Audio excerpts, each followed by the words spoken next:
Selamat malam teman-teman semua. Malam hari ini kita akan belajar selama 120 menit dengan dua mata pelajaran, yaitu Bahasa Indonesia dan IPS, Ilmu Pengetahuan Sosial. Tapi karena teman-teman KPA-nya belum ada yang hadir di kelas, saya akan menginfokan bahwa kelas sudah dimulai. Oke.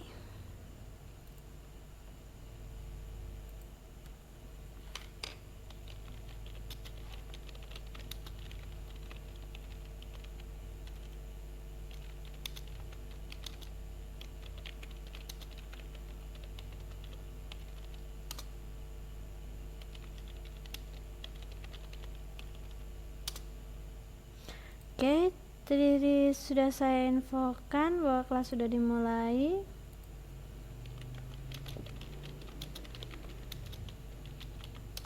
Kita tunggu. Oh, sebentar. Saya kirimkan webnya dulu.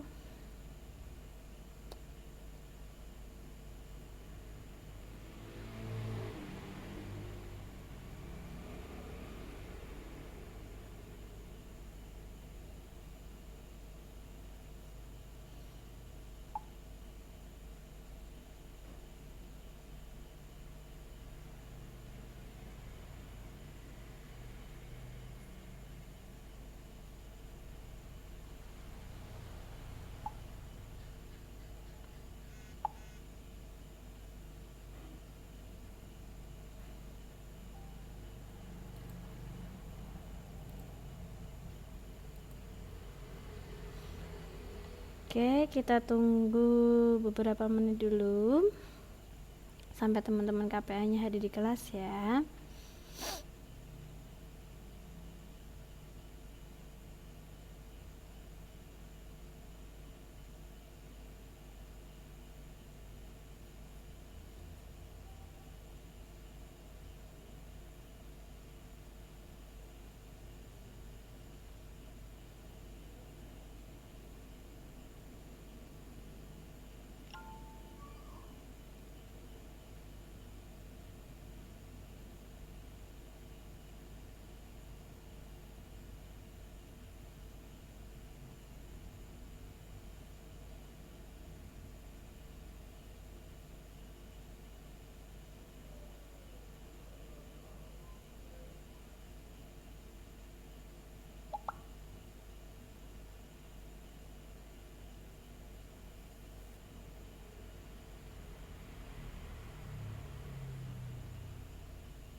Oke, recordnya ini saya pause dulu.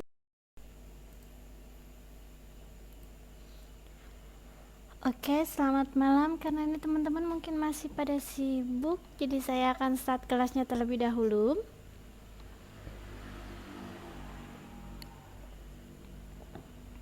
Assalamualaikum warahmatullahi wabarakatuh. Selamat malam teman-teman semua ya. Hari ini hari Jumat tanggal 21 Juli 2017. Tadi sudah saya katakan kita akan belajar selama 120 menit dengan 2 mata pelajaran. Yang 60 menit pertama bahasa Indonesia dan 60 menit kedua ilmu pengetahuan sosial. Oke, sebentar saya cek chat dulu. Tapi sebelum saya masuk ke dalam materi, mari kita berdoa bersama-sama ya, supaya nanti proses belajarnya dapat berjalan dengan lancar ya. Berdoa, saya persilahkan.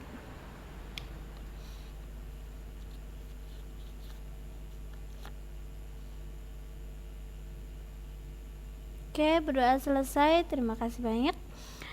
Oke, yang pertama itu adalah bahasa Indonesia. Masih melanjutkan materi yang kemarin tentang jenis-jenis kata depan. Kita sudah belajar sampai 6 ya jenisnya. Saya akan ulas sedikit. Yang pertama jenisnya adalah untuk menunjukkan keberadaan waktu ya dan tempat ya, waktu dan tempat. Kata depan yang digunakan adalah di, pada, dalam, dan antara. Jenis yang kedua, kata depan penanda arah atau tempat asal. Kata depan yang digunakan adalah dari. Ya. Saya lanjutkan ke jenis ketiga, kata depan penanda arah atau tempat tujuan. Ya. Kata depan yang digunakan adalah ke, kepada, akan, terhadap. Terus sebagai penanda pelaku, kata depan yang digunakan oleh. Oke, yang kelima, kemarin kita sudah belajar juga untuk kata depan penanda alat atau cara, kata depan yang digunakan adalah dengan, berkat. Yang keenam, penanda perbandingan, kata depan yang digunakan daripada. Sekarang kita akan lanjutkan untuk jenis kata depan yang ketujuh. Kata depan menunjukkan suatu hal atau permasalahan. Kata depan yang digunakan itu adalah tentang dan mengenai, ya. Contohnya, rapat pagi hari itu membahas tentang rencana kegiatan yang akan segera dilaksanakan. Berarti tentang ini dimaksudkan untuk suatu hal atau permasalahan. Suatu hal atau permasalahannya itu apa? Adalah rencana kegiatan yang akan segera dilaksanakan. Contoh yang kedua, Ani bertanya mengenai sikapku padanya pada beberapa hari yang lalu. Contoh yang ketiga, apakah kamu mengetahui berita tentang mundurnya Frank Lampard dari timnas Inggris? Oke, itu adalah kata depan yang menunjukkan suatu hal atau permasalahan. Jenis yang kedelapan, kata depan hubungan akibat, ya. Berarti ada sebab, ada akibat. Nah, ini hubungannya ke akibat. Nah, kata depan yang digunakan hingga, sampai. Contohnya, pelaku curanmor itu dipukuli hingga babak belur. Hingga di sini menunjukkan hubungan akibat. Akibat dari apa? Dipukuli sehingga babak belur.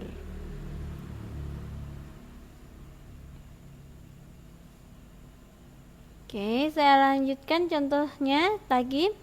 Sinta menangis sampai air matanya mengering, ya. Nah, karena Sinta menangis ini akibatnya apa? Air matanya mengering. Rumah hancur hingga tak tersisa sedikit pun akibat diterjang banjir bandang. Ya, di sini akibatnya, akibat dari ini banjir bandang itu tak tersisa ya, rumahnya hancur, tak tersisa akibat dari banjir bandang. Itu adalah jenis kata depan yang kedelapan. Ini kata jenis yang ke-9. Kata depan penanda hubungan tujuan, ya. Kata depan yang digunakan untuk jenis yang ke-9 ini adalah untuk, buat, guna, bagi. Contohnya, aku membuat kue ini khusus untuk Ani yang sedang sakit. Berarti di sini mempunyai hubungan tujuan. Untuk apa dia membuat kue? Tujuannya adalah diberikan kepada Ani yang sakit. Contoh yang kedua, Budi mengerjakan tugas matematika buat adiknya. Berarti tujuannya mengerjakan tugas matematika itu adalah untuk adiknya. Selanjutnya, belajarlah yang giat guna masa depan yang cemerlang. Hubungan tujuannya di sini, kenapa dia harus belajar dengan giat? Karena untuk mempersiapkan masa depan yang cemerlang dan seterusnya. Oke, itulah 9 jenis dari kata depan, ya. Tadi sudah saya sampaikan. Kita lanjut ke ini belum saya set, sebentar.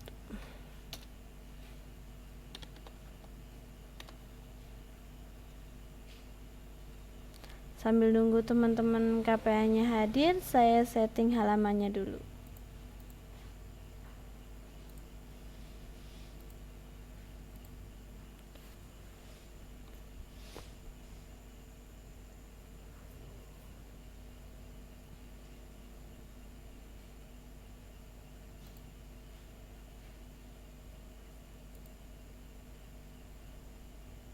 Saya cek halamannya 73.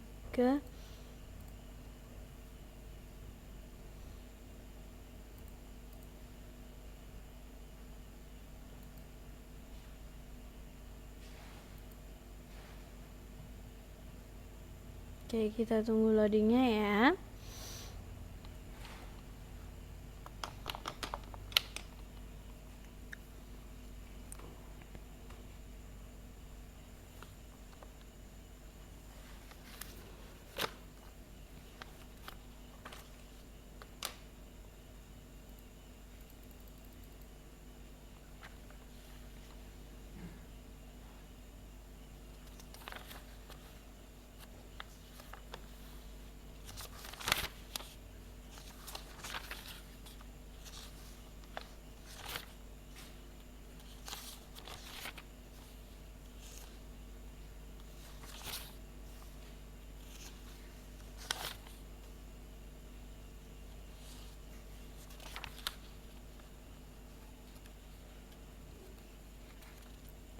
Oh, ini ada Mbak Yeti masuk tapi belum loading di sini. Coba saya logout dulu sebentar.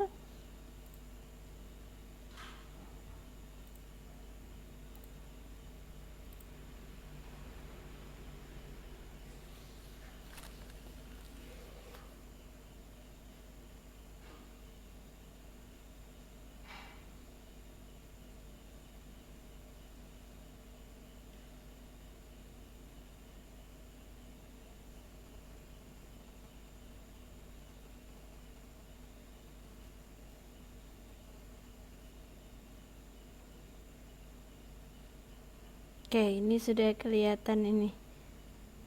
Oke. Kita tunggu loading dulu.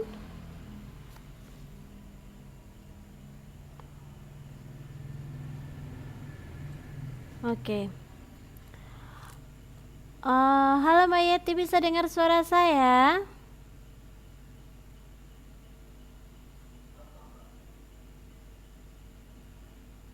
Bisa. Untuk tampilannya bagaimana Mbak Yeti?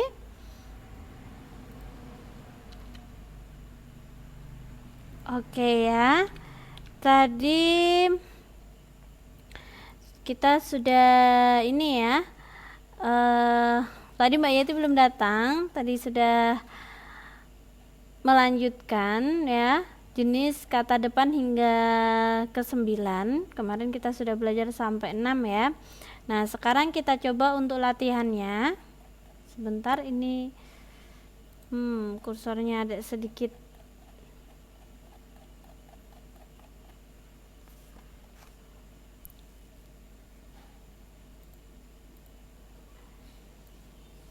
Oh, kebanyakan. Tadi sebentar Mbak, tadi hilang kemana?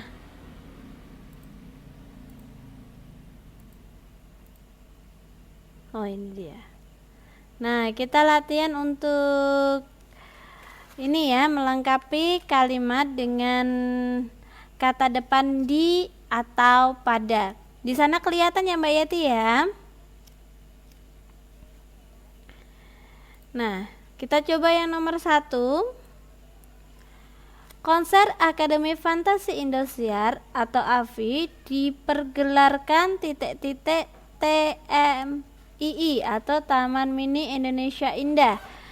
Di sini menggunakan kata depan di atau pada.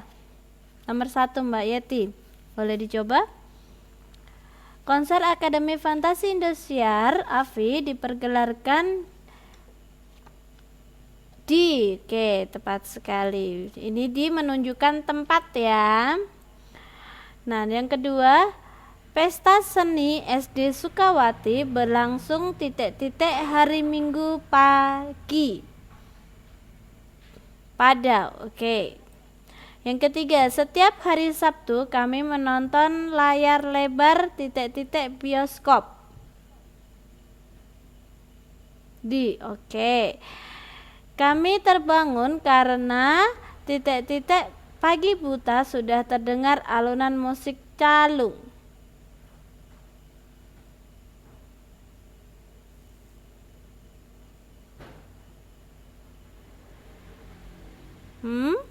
Ini menggunakan di atau pada. Nomor 4.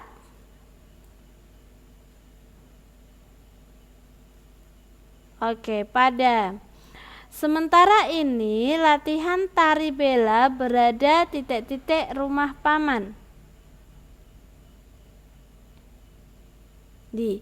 Nah, dari ini ya Mbak ya, kita bisa menyimpulkan kalau kata depan di ini menunjukkan apa Mbak? Tempat atau waktu?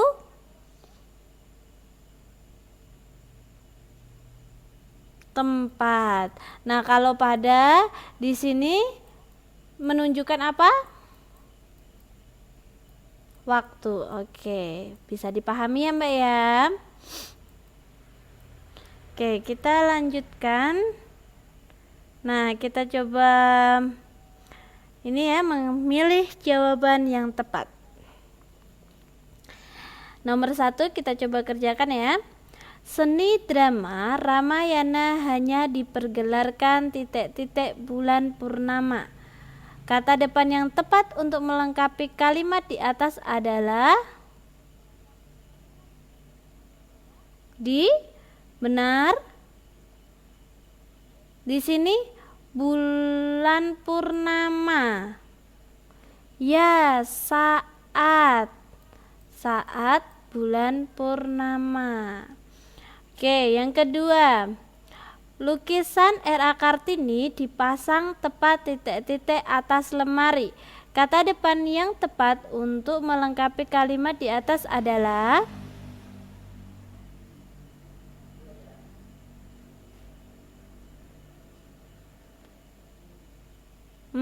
Ayo, tadi yang menerangkan atas lemari ini menunjukkan apa Mbak? Tempat ya. Berarti kalau tempat, kata terdepan yang digunakan adalah di. Oke, tadi sudah direvisi ya. Oke, kita lanjutkan. Yang nomor 3, coba perhatikan sekali gerakan pemain sirkus muda itu. Kata puji yang tepat untuk menyempurnakan kalimat di atas adalah A. Luar biasa, B. Indah, C. Mengagumkan, D. Baik. Mbak Yeti untuk nomor 3 itu menjawab A. Untuk nomor 3 apa nomor 2?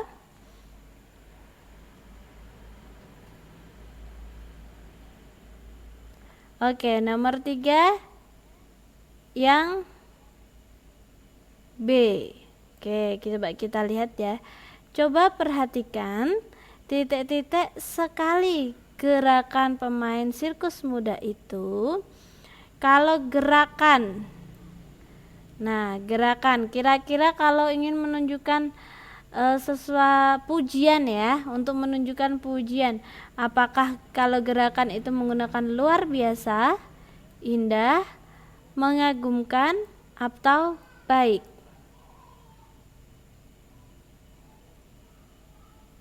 Di sini pemain sirkus.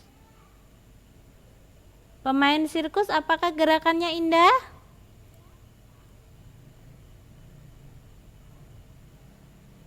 Ayo. Dipahami lagi. Kalau indah, kalau untuk gerakan ini kan biasanya untuk tarian. Ya, tarian. Kalau untuk gerakan sirkus, ya di sini pemain sirkus muda, berarti dia menunjukkan luar biasa.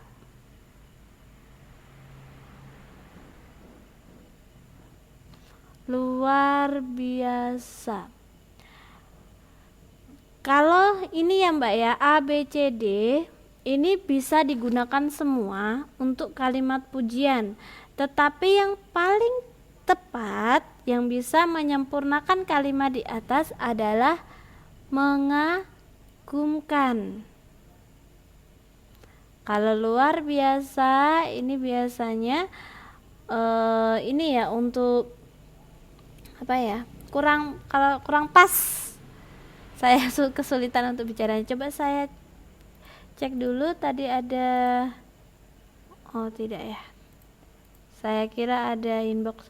Oke, saya lanjutkan ke, nah ini sudah masuk ke bab selanjutnya ya, tentang kesenian. Seperti biasa kalau bahasa Indonesia itu ini ya, ada 4 skill yang harus dikuasai: mendengarkan, berbicara, membaca, dan menulis. Nah tapi karena ini ya, kadang kalau berbicara atau membaca kita kesulitan untuk sunyi sinyalnya, kadang tidak terdengar. Jadi kita langsung saja masuk ke dalam materi. Nah, kita di sini akan belajar cerita ya tentang bawang merah dan bawang putih. Nanti di sini saya akan membacakan ceritanya ya. Setelah itu seperti biasa ada beberapa pertanyaan yang harus kita jawab berdasarkan bacaan ya. Siap Mbak untuk mendengarkan ceritanya? Tapi jangan tidur ya Mbak ya. Tadi sudah bikin kopi kan? Oke. Ini tadi kesenian ya. Saya buka kesenian dulu sebentar. Kesenian. Oh, ternyata saya lost connection. Tunggu sebentar, saya lock out dulu.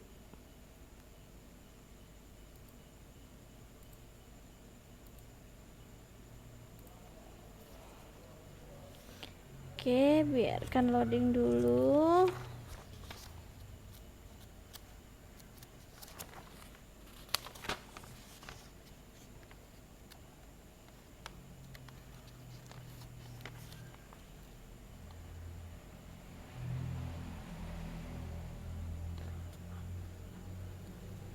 Oke.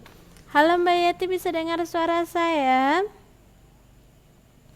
Maaf ya Mbak ya, tadi saya lost connection, jadi suaranya hilang, saya lock out dulu. Oke, langsung saya masuk ke dalam cerita.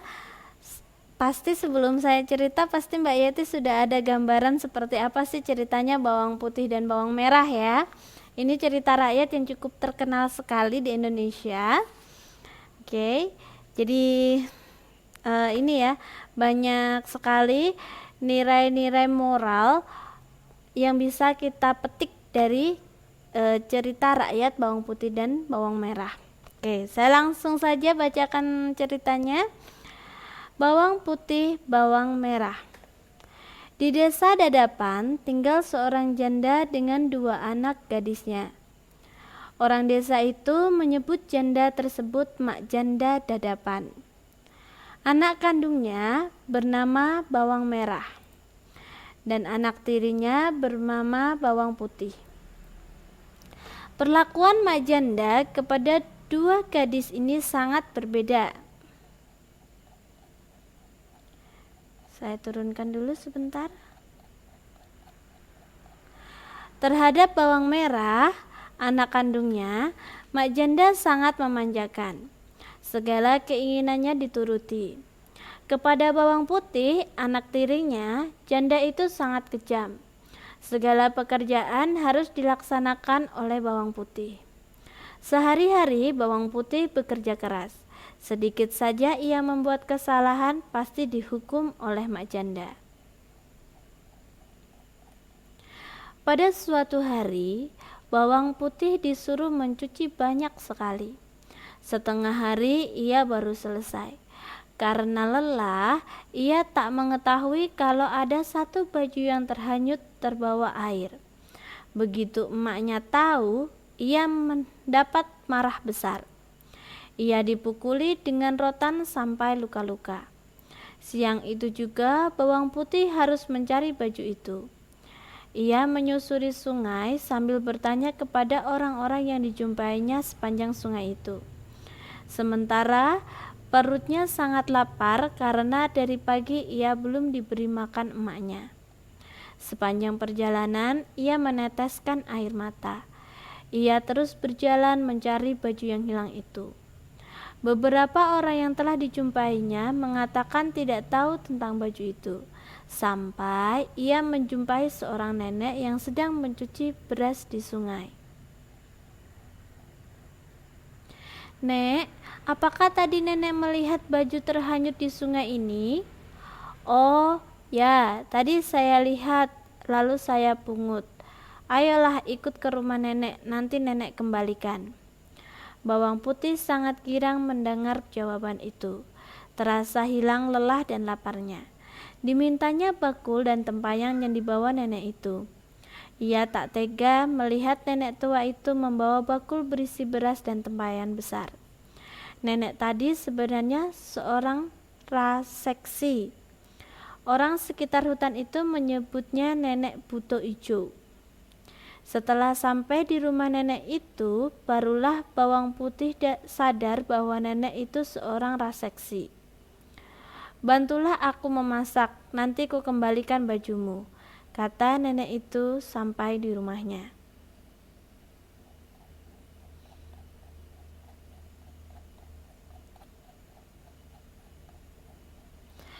Demi baju itu, Bawang Putih menghilangkan segala rasa takutnya.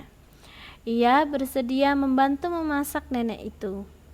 Maaf, memasak untuk nenek itu. Saya salah baca sebentar. Sampai di dapur, dia makin terkejut.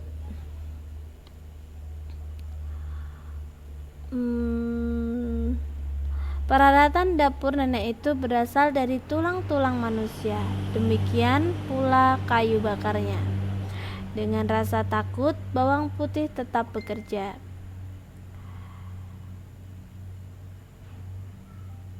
Ia bekerja seolah-olah tidak ada apa-apa. Yang dia pikirkan adalah baju yang hanyut itu harus dibawa pulang.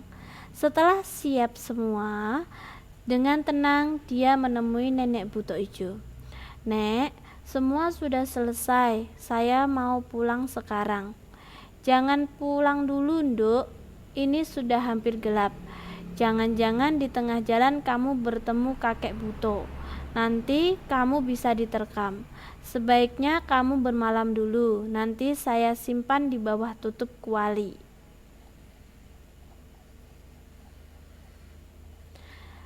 Semalaman Bawang Putih tidak bisa tidur.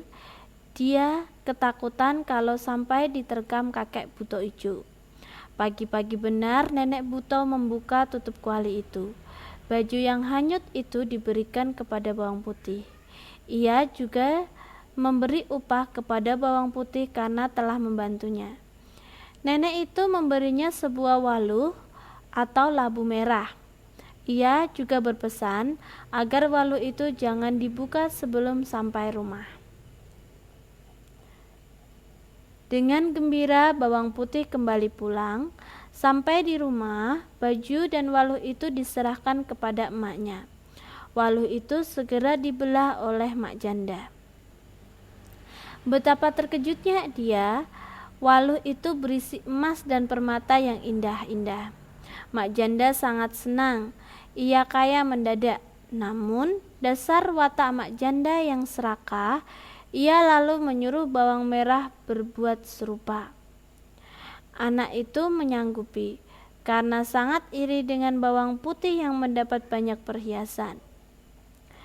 Bawang merah kemudian menghanyutkan sebuah baju. Baju itu dipungut oleh nenek buto ijo. Perjalanan bawang merah mencari baju itu sampai ke rumah nenek buto. Bawang merah disuruh membantu nenek buto untuk memasak. Begitu melihat alat-alat dapur nenek itu, bawang merah ketakutan. Ia tak mau bekerja. Nenek buto ijo sangat jengkel. Bawang merah disuruh pulang lalu diberi sebuah waluh. Dengan gembira bawang merah segera pulang. Sampai di rumah dibelahnya waluh itu. Isinya berupa binatang-binatang yang menjijikkan, yakni kelabang, cacing, ular dan sebagainya. Bawang merah lari ketakutan. V. Sujati dan Sujiati 2002. Nah, itu tadi cerita bawang merah dan bawang putih.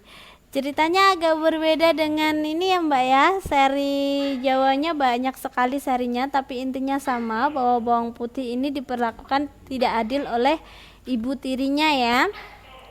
Nah, sekarang kita akan menjawab pertanyaan-pertanyaan berdasarkan cerita tadi. Oke, kita coba kerjakan nomor 1. Mengapa mak janda dadapan berlaku beda terhadap kedua anaknya? Kira-kira kenapa mak janda ini kok perlakuannya berbeda antara bawang merah dan bawang putih? Karena apa Mbak? Ya, karena bawang merah adalah anak kandungnya dan bawang putih adalah anak tirinya. Oke, tepat sekali. Yang kedua, bagaimana perlakuan mak janda terhadap bawang merah dan bawang putih?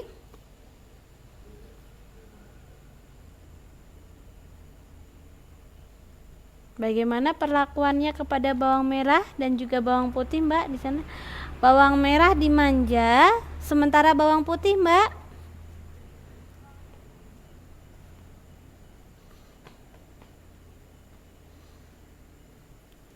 bawang putih disuruh bekerja keras. Oke, tepat sekali. Nomor 3, mengapa mak janda marah terhadap bawang putih?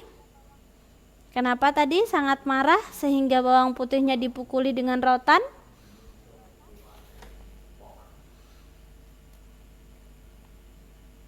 Karena ya, bawang putih menghanyutkan baju. Tepat sekali. Nomor 4, di manakah bawang putih melihat nenek yang sedang mencuci beras? Tadi bertemu dengan nenek buto ijo. Raseksi ini istilah buto ya. Di mana dia bertemu dengan nenek buto ijo yang sedang menyuci beras?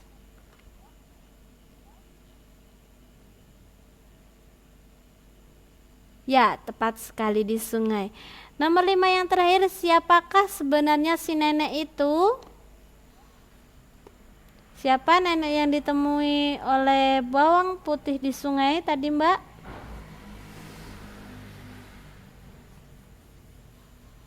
Nenek itu adalah seorang buto ijo. Oke, tepat sekali. Nah, sekarang kemarin kita sudah belajar tokoh dan watak dari sebuah cerita atau bacaan. Nah, sekarang kita terapkan ya. Tadi di dalam ini cerita tadi ada berapa tokoh, Mbak? Berapa orang yang bermain peran dalam cerita tadi? 4, 3. Coba kita sebutkan satu-satu dulu ya. Ada mak janda dadapan ya, 1. Yang kedua ada siapa lagi, Mbak? Mak janda dadapan. Yang kedua ada bawang merah ya.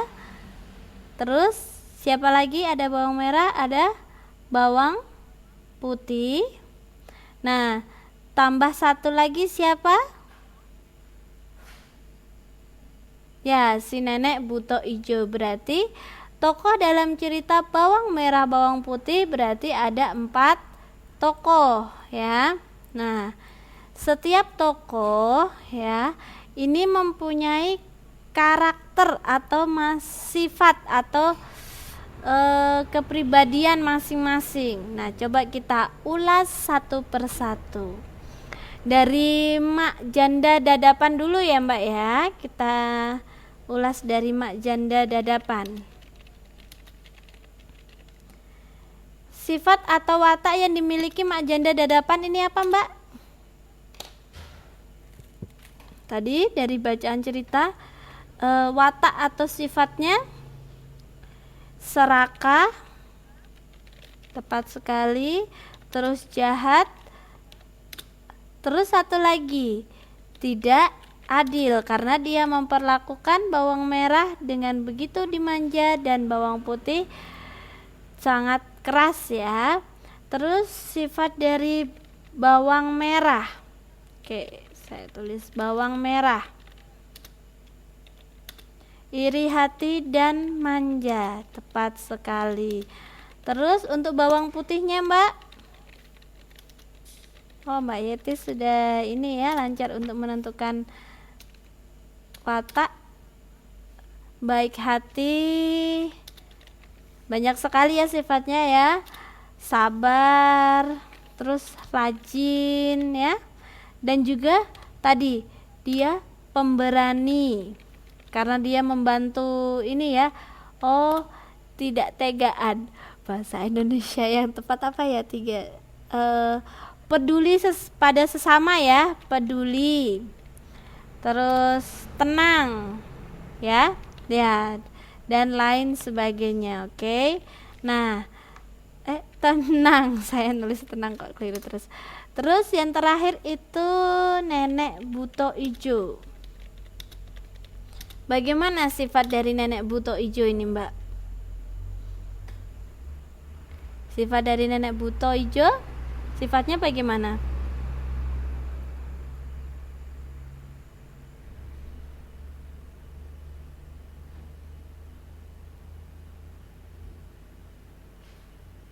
Sifat baik ya, baik hati karena ini ya tadi. Terus dia memberikan banyak emas ya kepada bawang merah ya, suka membantu kan, dia membantu mengembalikan bajunya ini ya, baik hati memberikan banyak emas kepada bawang putih dan membantu bawang putih ini ya mengembalikan baju yang ditemukan. Terus ada ini, oh ya, kalau baik suka baik, kita ambil. Terus ini ya tengah-tengah ya, dia adil ya karena si bawang merahnya tadi karena tidak mau melakukan, akhirnya dia jengkel, mudah marah ya, mudah marah. Nah, di sini kemarin kita sudah belajar sifat-sifat dari watak tokoh itu tadi. Ada protagonis, ada antagonis ya, terus ada ini saya lupa yang antara, jadi dia tidak termasuk protagonis dan juga tidak termasuk. Oke, kemarin kita sudah ini ya belajar, oh sifatnya ini protagonis, sifatnya ini antagonis, dan ini sifatnya adalah tritagonis. Masih ingat antagonis, protagonis, dan tritagonis? Kalau antagonis ya. Antagonis ini memiliki sifat yang jahat ya. Jahat kebalikan dari protagonis. Kalau protagonis ini adalah pemeran utama yang memiliki sifat baik. Kalau tirtagonis, dia ini tidak termasuk protagonis, tidak termasuk antagonis. Jadi dia tidak memihak kepada siapapun dan sebagai penengah. Nah, kita coba tentukan mak janda ini termasuk antagonis, protagonis apa tritagonis, Mbak? Mak janda dadapan.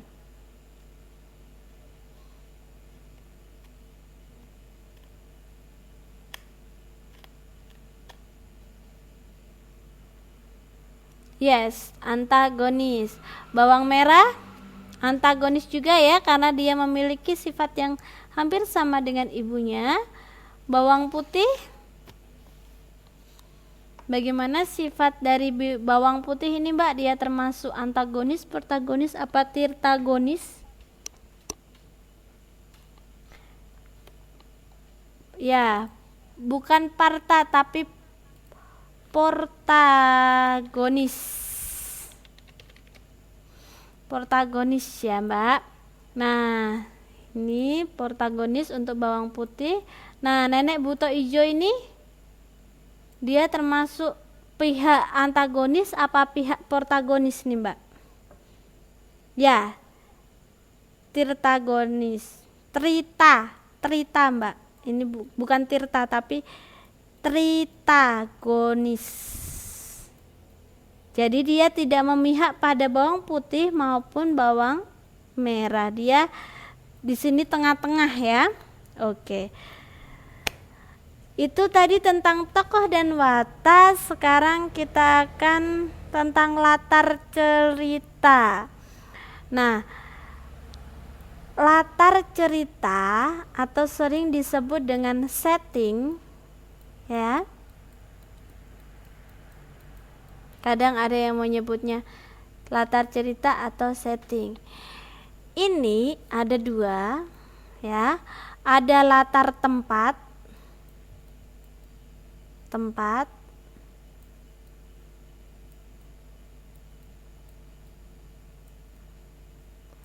Ada latar waktu. Oke. Tadi seperti kata depan, kalau tempat contohnya seperti kalau untuk tempat tadi latar tempat untuk cerita bawang merah bawang putih itu latarnya di mana saja, Mbak? Pertama di rumah ya, di rumah mak janda. Kemudian ada di sungai ya. Setelah itu ada satu lagi latar tempatnya di mana, Mbak?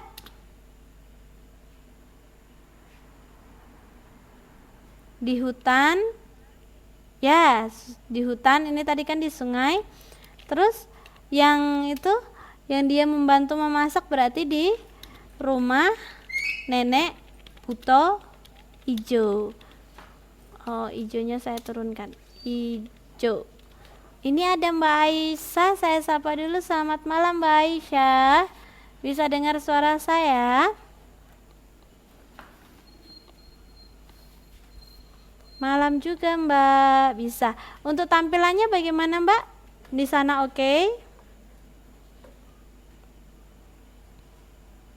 Oke. Nah, saya lanjutkan ya, Mbak Aisyah menyesuaikan ya. Ini tadi untuk latar tempat ya. Itu ada di rumah mak janda, ada di sungai, ada di hutan, dan ada di rumah nenek buto ijo. Nah, sekarang latar waktu ya. Tadi kalau waktu ini menunjukkan ini ya, waktunya.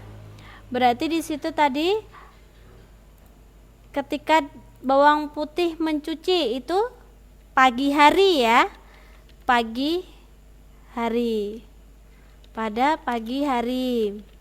Nah, terus ketika bawang putih dimarahin oleh mak janda dipukul dengan rotan sampai terluka karena bajunya hanyut, itu kan latarnya di rumah, tetapi waktunya adalah pada siang hari. Nah, kemudian ketika ini si bawang putih membantu nenek buto ijo, itu latarnya kapan itu? Membantu memasak ya sore hari. Nah, sampai ini ya pagi ya, dia tidur di rumah, di dalam kuali di rumah nenek buto ijo itu sampai pagi hari. Terus kemudian dia kembali pulang ya karena takut dimakan oleh kakek buto ijo. Itu kapan? Pagi, malam, tadi pagi sekali ya. Kalau pagi-pagi sekali berarti hitungannya fajar ya, fajar. Oke, itu adalah latar cerita, ada latar tempat dan juga latar waktu. Oke.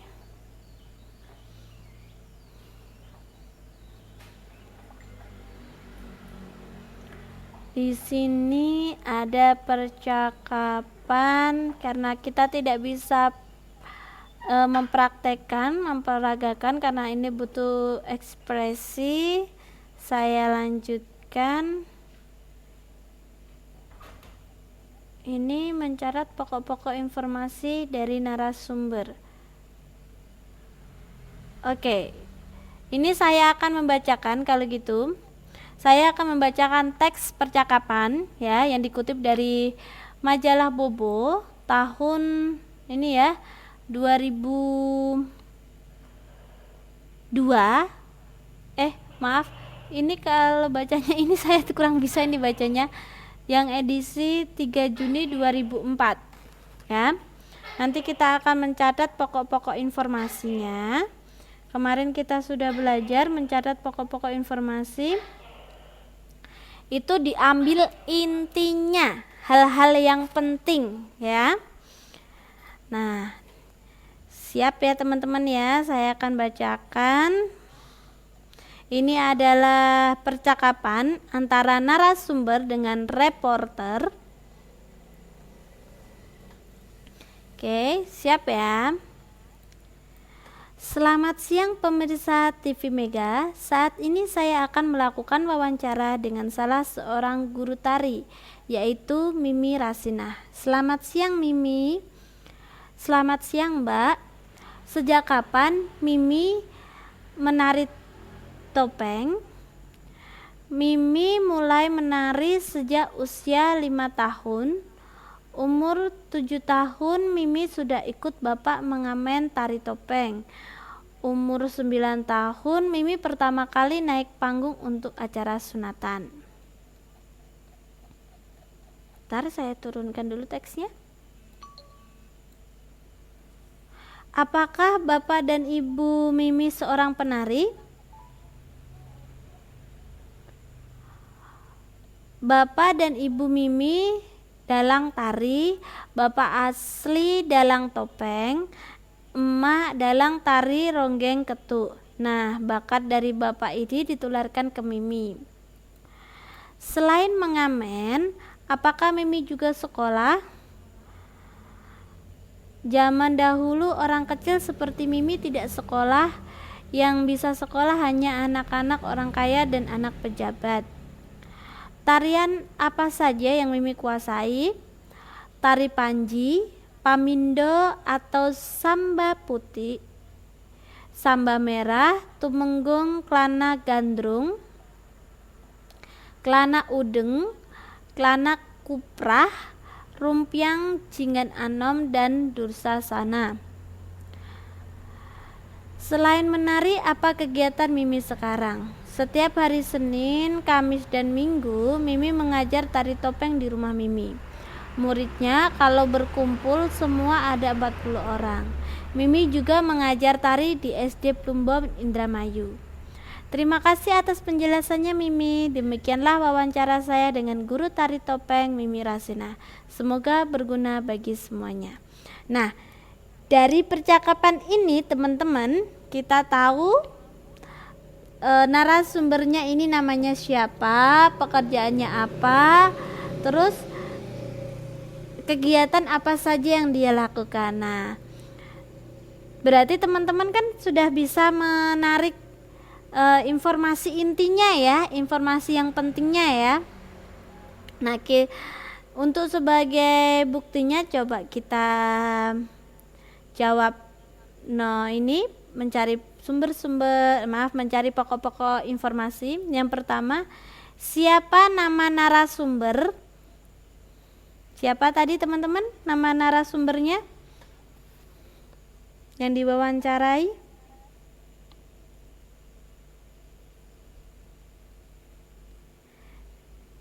Mimi siapa Mbak? Kalau Mimi ini kalau orang Indramayu Cirebon ini menyebut istilah ibu ya. Kalau Mimi ini artinya ibu. Nah, siapa namanya tadi?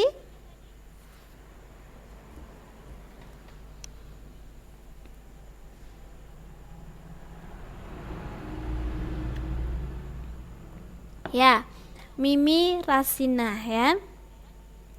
Kalau untuk orang Cirebon Indramayu, Mimi ini artinya ibu. Jadi Mimi Rasina ini maksudnya adalah Ibu Rasina.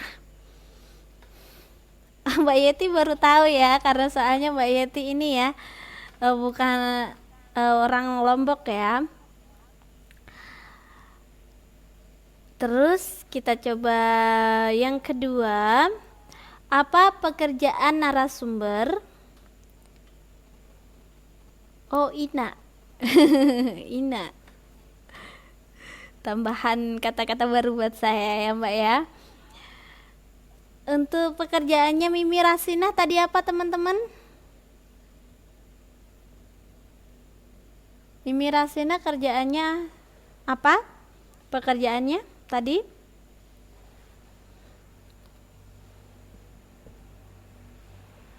Mbak Aisyah latihan nari. Oh, ini latihan nari apa pelatih nari nih Mbak Aisyah?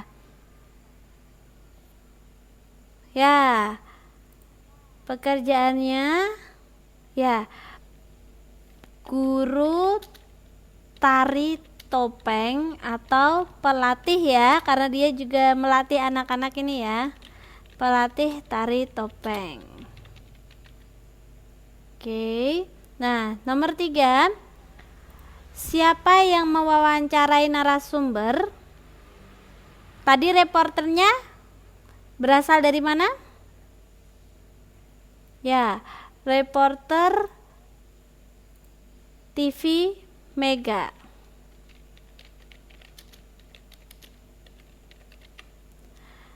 Apa saja kegiatan narasumber? Kegiatannya dia apa saja tadi?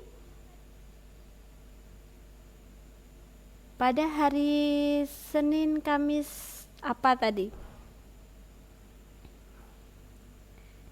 Ini Mbak Aisyah wawancara.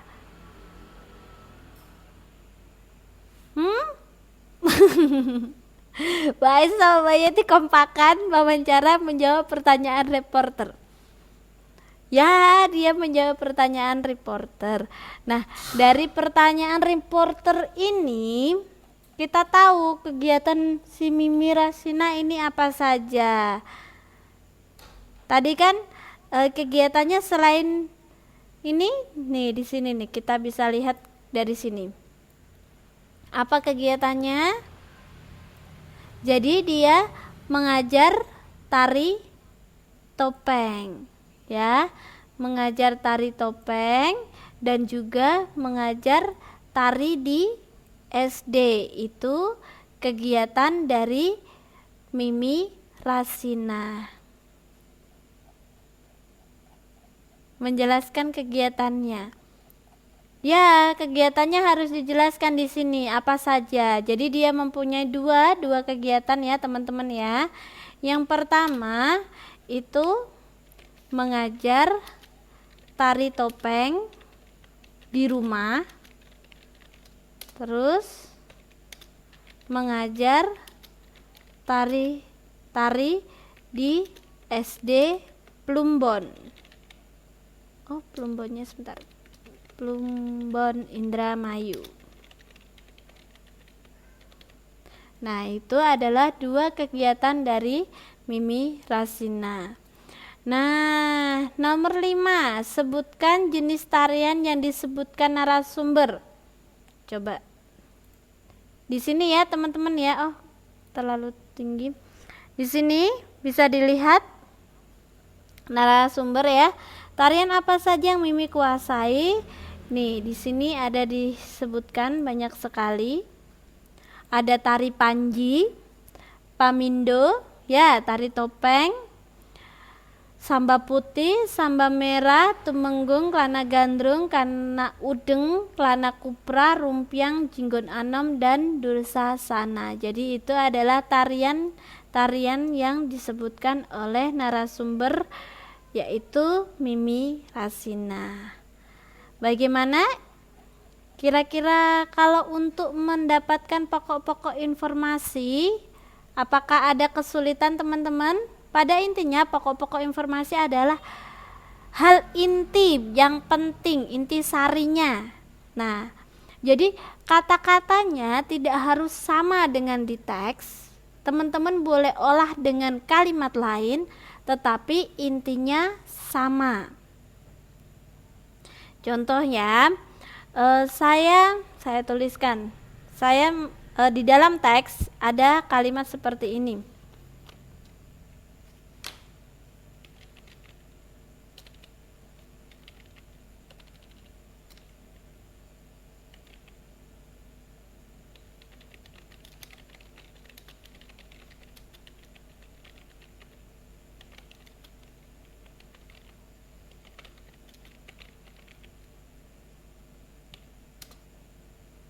Ini maaf tulisannya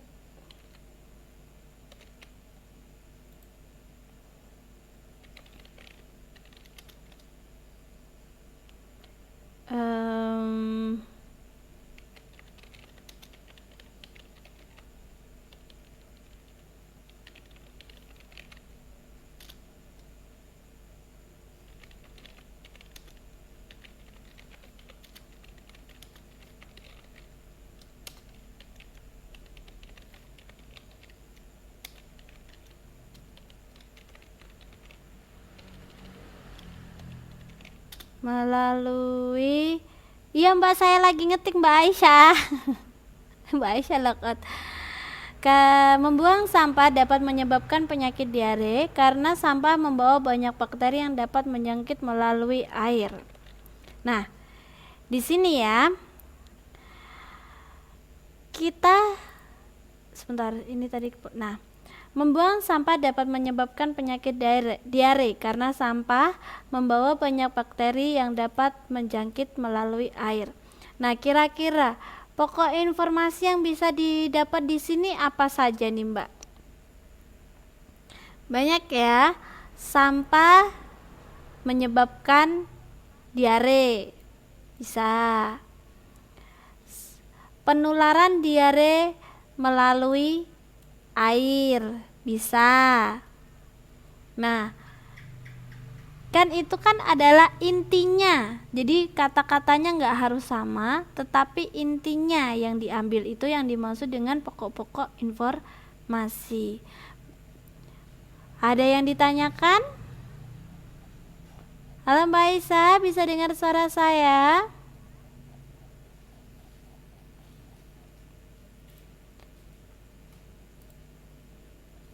Halo Mbak Isa, bisa dengar suara saya Mbak?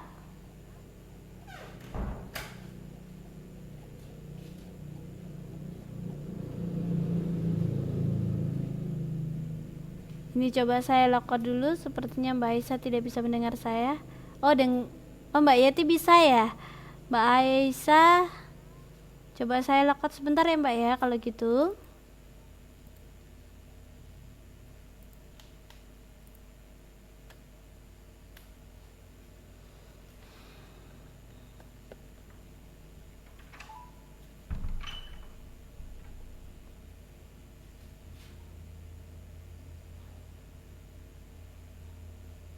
Oh, ini sudah sebentar baru loading.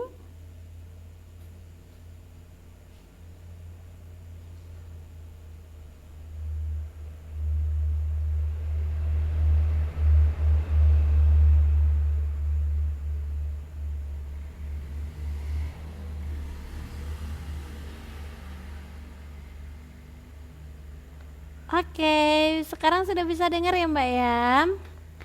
Ini iklan kita lewati saja ya teman-teman ya. Tampilannya sudah kelihatan belum?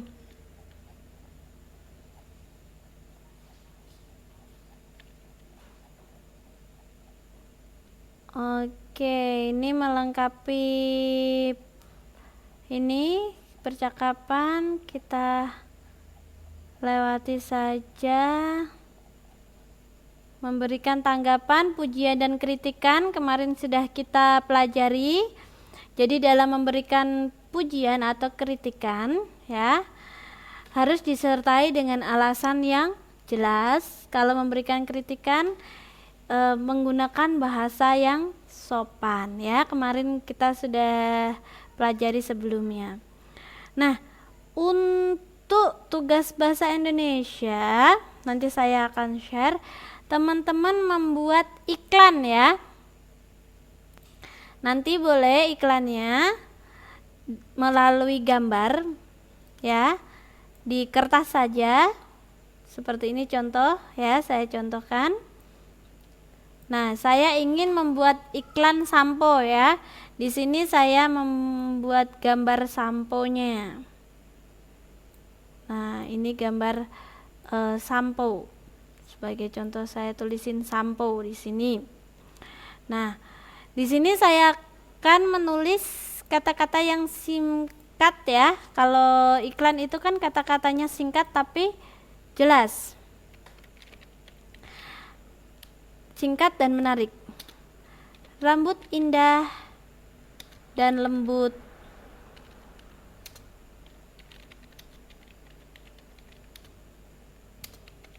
Sepanjang hari.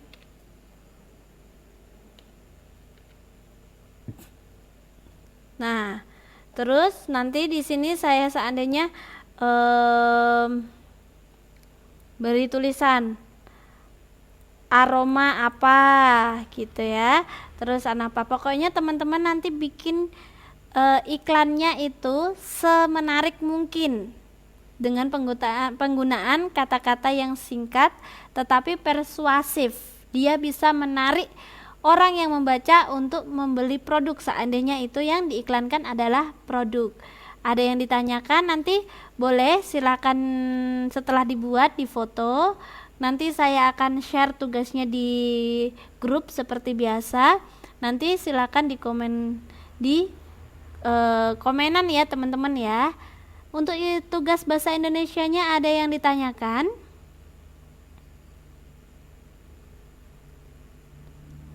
Ada yang ditanyakan teman-teman untuk tugas bahasa Indonesianya? Enggak. Untuk Mbak Aisyah bagaimana, ada yang ditanyakan untuk tugas bahasa Indonesianya? Untuk tugas-tugas yang lainnya jangan lupa dikerjakan juga ya teman-teman ya. Saya masih menunggu tugas yang lainnya juga. Bebas Mbak, nggak harus sampo, boleh sabun, boleh makanan, boleh jasa, boleh rumah, terserah, bebas. Yang penting membuat iklan. Pakai gambar saja. Gambar ya, seperti contoh yang saya buat ini. Boleh diketik, boleh ditulis tangan, boleh ya, berupa gambar ya, bukan video. Tapi kalau seandainya mau iklannya berupa video juga boleh. Nggak bisa menghibur. Pakai gambar boleh, pakai video boleh, bebas. Yang penting teman-teman membuat sebuah iklan. Berarti kalau video berarti teman-teman nanti harus iklan seperti di TV ya berarti ya. Kalau menggambar gak bisa, boleh ngeprint gambar nanti ditempel-tempel juga bisa. Kalau seperti video berarti teman-teman buat iklannya seperti yang di televisi, berarti hampir seperti itu ya. Kalau gambar seperti yang saya buat ini, kalau gambar contohnya, atau mungkin bisa nanti browsing di internet untuk mencari referensi juga boleh. Jadi boleh gambar, boleh video, bebas. Ada yang ditanyakan lagi?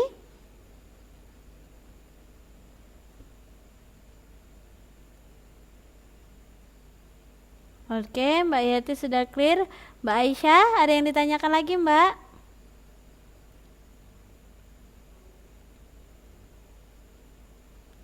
Kalau tidak ada, saya tutup untuk pertemuan hari ini yang khusus bahasa Indonesia. Nanti kita lanjutkan ke ilmu pengetahuan sosial ya.